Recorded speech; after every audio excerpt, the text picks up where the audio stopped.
This is why I always maintain the position that, like, you got to offer people something, and that something is almost always progressive economic policies. If you don't improve people's material conditions, then the Republicans are going to come and sweep in and talk about culture war shit. And that's going to be salient. That's going to be the only thing that these guys inevitably give a shit about. We talked to real swing voters. What they told us will shock you. Have you ever met an open socialist before and sat and talked with them on a porch? No, you drank it yet. You. Am I the only one? Yeah. Sometimes politics is a lot less straightforward than we're led to believe. Especially in a place like this. Elliott County looks like any other part of rural Kentucky, but it's not. In fact, it might have the weirdest politics of any place in the country. That's because Elliott County voted for Democrats in every presidential election for 144 years straight. FDR, Truman, JFK, LBJ, Carter, Clinton, Obama, and then in 2016, vote for Donald Trump? Yep. 2020? Yep. 2024? Yep. Definitely. The single largest swing from Obama to Trump happened right here. But a few years later, something just as surprising happened. Elliott County voted for Governor Andy Beshear, a Democrat. So what's the deal with Elliott County? Is it just an outlier? Or is there something deeper going on here? It's because of the internet, bro. These guys don't have internet. Come on. Something with implications that could reach far beyond Eastern Kentucky. Did you hear that? Is that on camera? Here's one. You might recognize what's going on. I don't know. I couldn't tell you. If you told me you paid me $100,000 to tell you what's going on here, I would be broke. Yeah. That guy is Donnie. He runs the Big Four store in Elliott County. Here you'll find Union stickers, Trump shirts, and a rare collection of fine art made by Donnie himself. So how many generations are you in Elliott County, and who's this? That's my dad. He built the house in 1950, and that's the house I got now. I've been here all my life, hard pipe fitter, been in the store business. It's also stupid for saying they have no internet. Man, I'm joking. Calm down, okay? Holy shit. Calm your bitch ass down. I rip on goddamn bicoastal elitists who just say these guys are like racist monsters on a daily basis, okay? For 24 years, I mean, some of the best people you meet around here. Elliott is home to some 7,000 people, 99% white. Aside from a few churches, a gas station, and a prison, there's not a whole lot here. But it is known for one thing. This county, it's the only one in the country that has voted 144 years straight for Democrats. And then it flipped 45 points to Trump. Only county in America that did that. How do you explain that? Why did such a radical shift happen? What's your understanding of that? Well, I don't care what, you know, if I was a coon hunter and I bought a dog, and I sell coon hides, and my dog won't tree a coon, I'm gonna get me another one. Same way with these two guys. Biden ain't done nothing for me, and I'm gonna switch to a new dog. What do you think of George W. Bush? Piece of shit. I started out a Democrat because my father was. And that was just something, it's just like your last name. You're a Democrat. You know, growing up, I was always taught you got to vote Democrat, vote Democrat. They still think Democrats are Dixiecrats? Yeah, dude. That's why they voted for the black president twice.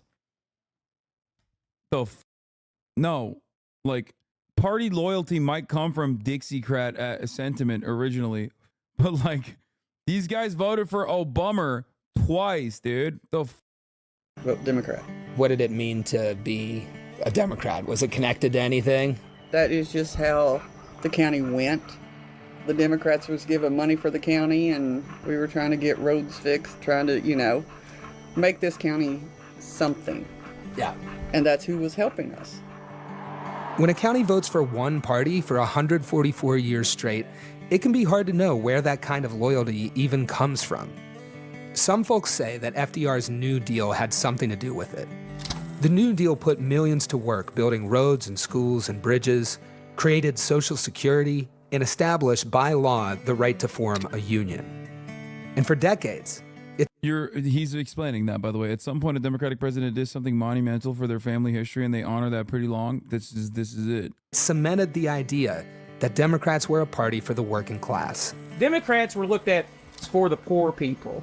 Yep. They were for the poor people. Our great-great-grandparents were Democrats, and, you know, just taught through the years from FDR on. They believed that was the union support. And it has somewhat changed in this area in the last few election cycles, if you will. Yeah. It's changed drastically, honestly. As recently as the mid-90s, Kentucky was a Democratic stronghold. Democrats controlled the State House, the governor's mansion, and the majority of congressional seats. But eventually, things began to shift. The party of workers and unions became champions of free trade and Wall Street. Democrats stopped chasing blue-collar voters in rural areas and shifted their attention to white-collar voters in the suburbs. And that left a vacuum that Republicans, who supported basically the same corporate agenda, were happy to fill. By 2012, Elliott County was the last rural county to vote for a Democrat in a presidential election. This is why I always maintain the position that, like, you got to offer people something, and that something is almost always progressive economic policies. If you don't do that, if you don't actually deviate from the Republican Party on that front, and the Republicans will never actually be on board with progressive economic policies, if you don't improve people's material conditions, then the Republicans are going to come and sweep in and talk about culture war shit. And that's going to be salient. That's going to be the only thing that these guys inevitably give a shit about. And that's precisely what happens in this circumstance. Okay? That's what it is. The same principle exists for Hispanic voters in the South. Okay? Texas Latinos, okay, would be voting Democrat till the cows come home if the Texas Democrats were actually fighters. You know, if you had like 10 more Greg Kazars in Texas, it would be a blue safe haven, okay? But they don't. So then the Republicans come in and take advantage of the lack of interest from the Democrats offering people something that they want, and focus on other shit that they care about. Not just in Kentucky, but across all majority white counties in the South. Then, 2016 rolled around. Sadly, the American dream is dead. Bring it back. But if I get elected president, I will bring it back. I think a lot of it is that we're tired. I'm not saying that Donald Trump's not crooked. I'm not saying Joe Biden's not crooked. They're all crooked. Yeah. But, you know, whenever we get an extra $30 or something in our paychecks, that makes a difference. I'm doing hay to try to feed the kids. I'm doing everything that I can know to do. Yeah, they think that talking about funding the police, securing the border, or jingoism about military will win these guys over. They think Trump is better on all those things. Exactly. This is my point on immigration. These guys, they're not going to be like, oh, well, I heard that Kamala Harris wanted to push a border control bill. Like, they already voted for Trump twice. You know what I mean? They already voted for Trump twice. Trump came in and swept them. These guys are not going to turn around and be like, well, seems like Trump is being hypocritical about the border bill situation. Okay. It's quite cynical what the Republicans are doing here, attempting to use the border as a talking point to keep winning votes. As, you know, not only a parent, Yeah. but as a person, you know. Is that getting harder? It's getting harder. It's getting harder as time goes on. Yes. How much opportunity is there for kids that are born in this county? And do most of them come back and live here? Most of them, there's nothing here to do. Everything good come to Elliott County has been by the union job. You go away somewhere to work, drive 2 hours, come home, hoping to retire before you got hurt or crippled. That's the only people that have done well here. Like the rest of the country, Elliott County has seen a dramatic decline in unions, which went hand in hand with stagnating wages. At the end of the 80s, the median household income in Elliott sat at $37,000, adjusting for inflation. Today, it's about $39,000. In other words, they haven't seen a raise in over 30 years, while the cost of living has only gone up. Even after 140 years of voting for Democrats, we have lived not in poverty, not near the poverty line, in extreme poverty. The poverty level being so hard, it was like, does he have a rope to throw us? And that's what it was. Trump wasn't getting votes from New York City and LA and all these big towns. He was getting votes from these little counties all across America. Yeah. I think it's his anger, and everybody else in this country is angry. His anger filled his campaign, and it was like, oh, I felt this for such a long time. Someone's relating to me. We hear this phrase, why do people vote against their interests? Listen, it makes me mad because that's telling us we're dumb, and we're not. Andy Bashir is the governor of Kentucky. In 2019 and in 2023, Bashir pulled off something most people thought was impossible. He won as a Democrat in Trump country. Yeah, I mean, some of this stuff is kind of crazy. Take a look here. Both times he won Elliott County.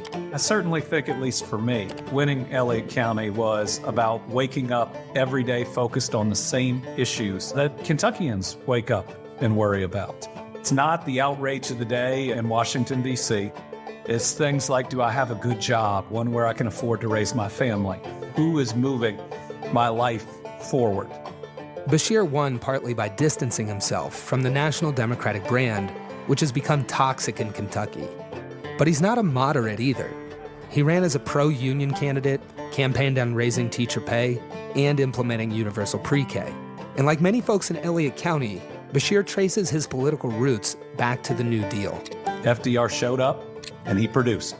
And my grandparents met on a WPA project. They were Democrats their entire life, and FDR was a major reason why. That approach has informed the way he's governed. Kentucky is one of the only southern states that has seen growth in union membership each of the last 2 years, and it is significant. I mean, we're building the 2 biggest battery plants on planet Earth. They're being built by organized labor. And a Zin plant, baby. Shouts out Philip Morris. $300 million Zin plant being built in Kentucky as we speak. Excellent. These projects were possible in part thanks to trillions of dollars in investments that passed under Joe Biden. But the jobs are a 3-hour drive from Elliott County, so it's unclear if those investments will translate to votes. Did Governor Bashir earn your vote? Yes, he did. Did Joe Biden earn your vote? No. The way President Trump ran the United States from a Kentuckian's perspective felt better to me than the way President Biden has run the United States. I don't really know how to dive into that any deeper. It's a perception. It's odd that I'm torn here because I support Governor Bashir every day. Governor Bashir has been great for this state. Bashir has shown that Democrats can win in Elliott County, but he still... They just announced a $232 million expansion on the Zin factory in Kentucky already. Yeehaw! Still isn't putting up numbers like Trump. No one is. What's it take to... They're building 2, one in Kentucky and one in Colorado. Philip Morris, baby! Earn the vote in Elliott County, and how do you think Democrats win it back? I don't know. I mean, I honestly don't know. I can't answer that, and it's going to be lopsided again. People around here don't really feel what happens in D.C. affects them that much. I mean, they never feel it personally, other than we go to the gas pump and it's $3.33 or $3.35 or whatever it is. We're only seeing that, and so many people, you know, they want somebody to blame, I think. Him saying I can't explain why Trump is better is just a perception. Is why Trump has their votes locked in.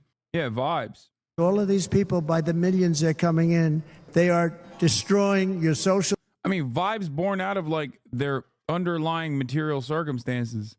The anger and resentment that they feel in their hearts for the Democratic Party stems from years and years of voting for the Democrats and getting nothing in return for it. And the Democrats basically leaving them behind. Social Security and your Medicare. Fear is at the heart of Trump's politics.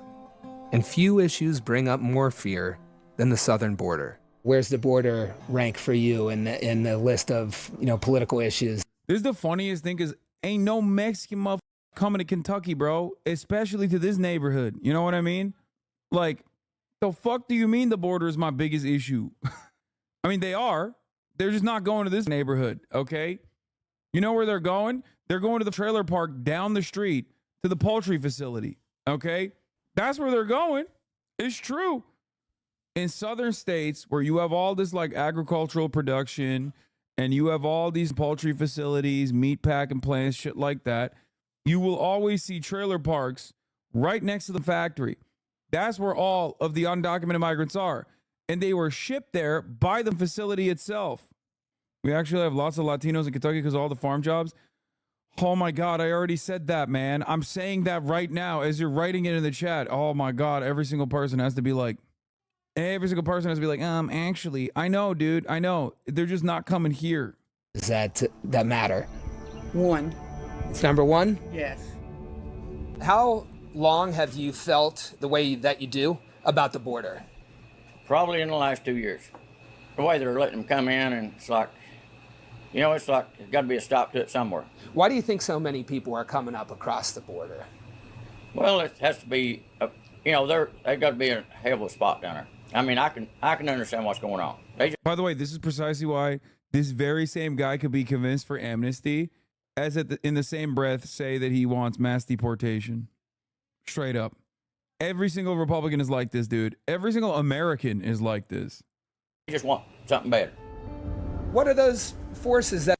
Isn't that a huge L in multiple ways? It gives credibility to their taking our jobs narrative, though the company's fault, not the immigrants. And from another perspective, it's modern slavery. Yeah, no shit. The flow of undocumented migrants coming into the country is used by American corporations, specifically in the agricultural industry, as a way to depress wages overall. But the solution to that is not to engage in mass deportation, which is never going to happen regardless. It's just a thing. And if it would happen, it would be insane. But the way to engage with that is by documenting them and allowing them to unionize alongside the rest of the labor force so that like wages can go up for every single person. So they can no longer be used as depressive a depressive pool of labor against the documented labor pool. That's the point. That are keeping us on the road, whether you're coming from Kentucky or Honduras. Why are people moving around? This is literally what you've been saying for the past few days. People's feelings about the border are new.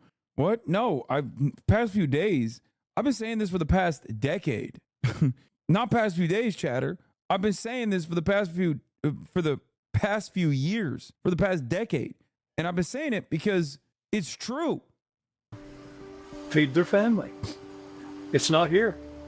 That's what's broke up community too, because you had to move away from your family.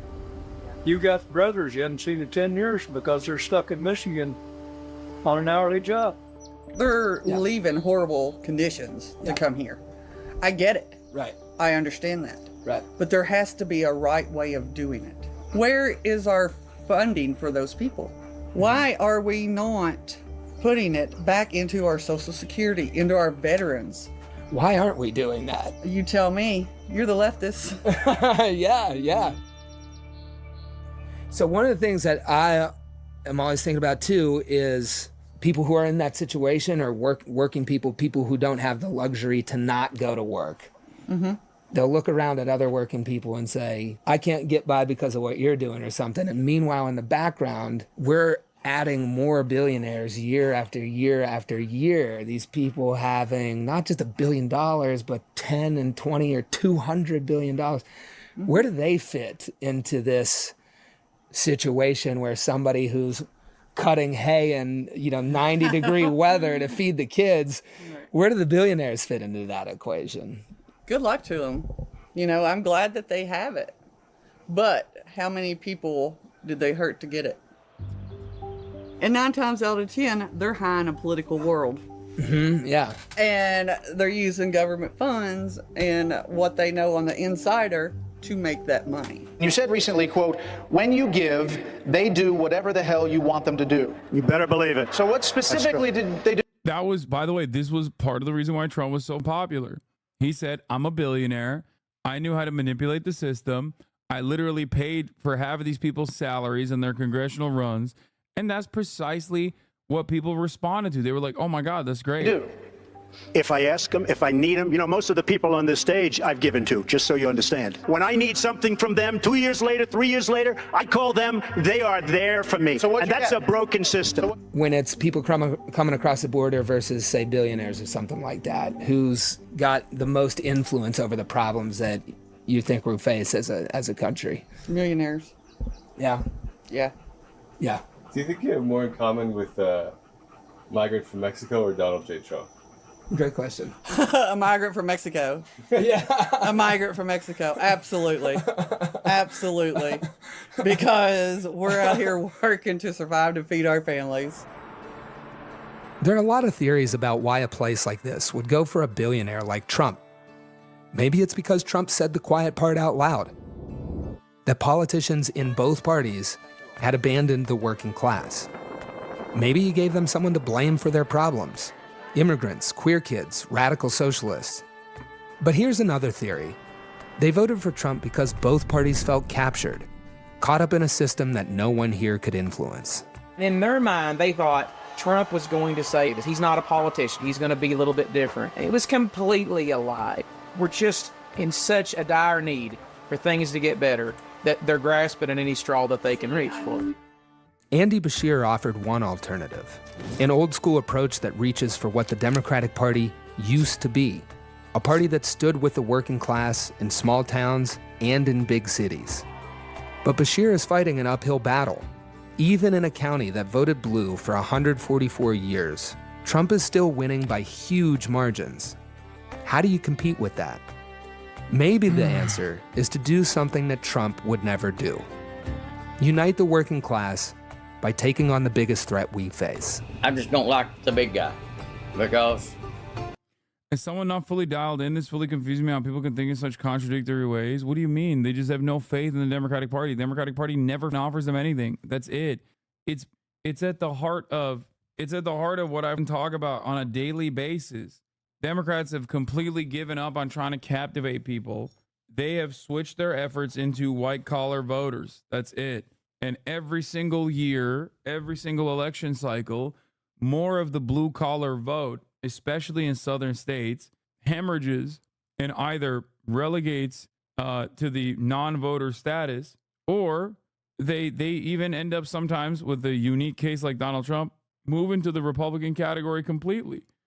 The big guy's screwing you probably, or you wouldn't be the big guy. You know what I'm saying? If we keep fighting amongst ourselves, that makes it easier for politics. There is something really funny about this, by the way, because it's like, something really funny about this is that, like, remember JD Vance and how, like, I've talked about quite a bit about how he, like, has a weird way of, has a liberal, bi-coastal liberal elite attitude in the way that he talks about white people, where it's like almost racist against like rural whites. A lot of libs in this chat also have the same energy. You know, they do. They only recognize their class consciousness at the top of the hour when there's a 3-minute ad break. Then they're reminded of the somber reality that if they do not subscribe for $6 or for free with a Twitch Prime, they're going to see a 3-minute ad break just like everybody else. I remember my libbed up friend trying to dismiss the idea of economic anxiety with this because it's true. But the point is, they work hand in hand. Okay. Yes, of course, white supremacy plays a massive role. But the only way that it plays a massive role is if one party is not offering them anything and the other party is offering them something. And that something is culture war issues and, you know, bigotry. That's why I always talk about how universal healthcare has to be universal. There's no like Medicare for all except Nazis. Why do I say that? Why? Because when you solve the underlying material inequalities, this doesn't automatically make racism perish. It just makes it much harder for people to be racist. When there's economic instability, when there's economic volatility, people are way more predisposed to succumb to racist narratives. When your basic needs are met by one party, you're less likely to shit on that party. When neither party is representing your basic needs, then all of a sudden, you're going to look for other shit. And Republicans are very good at the other shit.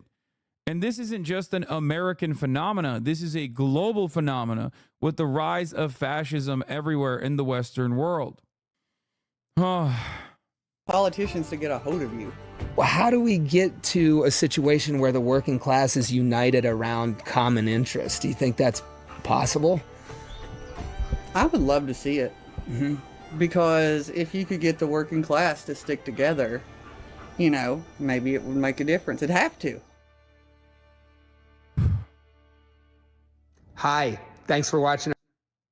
Anyway, why is Tim Walz going along for this? I thought he knew better. Lamau, the right is having their own harm reduction discourse. I refuse to vote for Trump. If he won't stand for pro-life principles, he doesn't deserve pro-life votes. Kamala wins by 1 vote. Free abortions for everyone. Get in line. We're pulling up the bus. Better lose by sticking with your principles than to win by compromise. That's awesome. This is a sign that the Republicans are losing. I'll say it. This is a sign that the Republicans are losing. Okay? Once they start doing this Democrat-ass bullshit, oh my God. Tim Walz did a Subway Takes video. My take is the most neglected part of home ownership is the gutters. It's personal for me. 100% agree. I've had problems with gutters before. You get your basement wet, you get ash dams, cause a lot of problems. It's not good. No, it is not, but there are fixes. Now, the other dangerous thing is that when you live in Minnesota, fall's a great time of year, a lot of leaves. You got to get up on a ladder. And they get stuck in the gutter. The leaves get stuck in the gutter. I've seen many a man fall off the ladder. Many a man, seriously. Many a man fall off the ladder. But there's a fix. You can put a gutter helmet over the top of it. A gutter helmet? It covers it. It lets the water go through, keeps it out of your house. I see this all the time. How often do you like looking at gutters? I look quite often, surprisingly, because Like I kind you're of judge it. inspecting. You know, I try not to be judgmental on people, but when I see a well-tended gutter, it says a lot about somebody. So, What's better, a well-tended lawn or a well-tended gutter? I'd go with the gutters. 'cause 100%. There's no doubt in your mind. No, I think gutters are a big thing, that they really matters. Where do you buy gutters? The downspouts I bought at Menards. Save big money at Menards. That's exactly right. That's not how. That's not. No, the same. I know That's you're not- right. I'm not good You at gonna that. leave me hanging like that? No, you're right. You're right. Okay, you ready? On 3.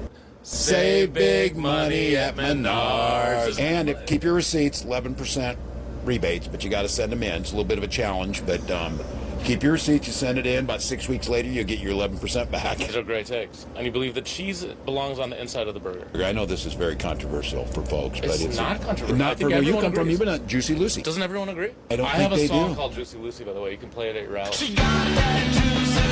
You do? Yeah. I'll send it to you right after this. Why did I not know that? It's a deep cut. It's Just like the burger itself. They're delicious. I do believe it should be inside. It's like a hot chocolate molten lava cake, except beef and cheese. He knows it's Minnesota. I speak Midwestern. This goes insanely hard. Yeah. He knows his Minnesota well.